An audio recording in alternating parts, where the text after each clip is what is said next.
এখানে বাচ্চা এবং চাচা সবাইকে রিকোয়েস্ট করবো, আমি যে এখন নার্সারিটা পড়তে যাব, যে আয়াত আমি তেলাওয়াত করেছি তার ব্যাখ্যা পরে করবো। সবাই বলেন ইয়া রাসূলুল্লাহ, ঠিক আছে? ইয়া রাসূলুল্লাহ। গোলাপ নীলম গাঁদা নীলম নীলম রজনীগন্ধা,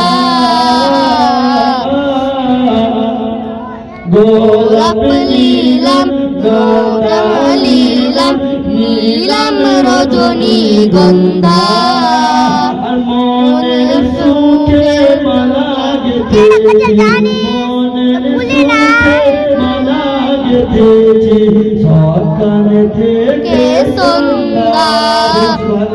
সুবহানাল্লাহ, জোরে বল সুবহানাল্লাহ। সুবহানাল্লাহ। হ্যাঁ, গোলাপ নীলম গাঁদা নীলম গোলাপ নীলম গাঁদা নীলম নীলম রজনীগন্ধা, মনের সুখের মালা গেঁথেছি, মনের সুখের মালা গেঁথেছি, সকাল থেকে সন্ধ্যা। বলো ইয়া রাসূলুল্লাহ, ইয়া হাবিবাল্লাহ, তোমরা বলো ইয়া রাসূলুল্লাহ, ইয়া হাবিবাল্লাহ। ইয়া রাসূলুল্লাহ, গুনাহ হবে না নেকি হবে? নেকি হবে।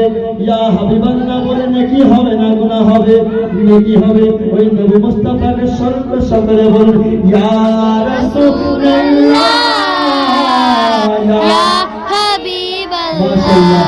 যাক, আমি ভাবছিলাম যে কালিচা পুরাতন হাতে মনে হয় মা বাবারা বাচ্চাদের শিক্ষা দেয় না, আসলে তারা শিক্ষা দেয়। এরকম তৈরি করতে হবে সন্তানদেরকে, যারা নবীর আলোচনা শুনে তাদের মধ্যে মহব্বত জাগবে, দিলে মহব্বত পয়দা হবে, নবীর প্রতি ভালোবাসা ছোট থেকেই হবে।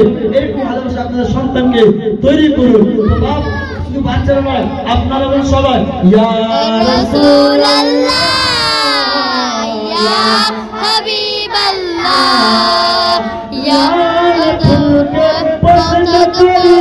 আল্লাহ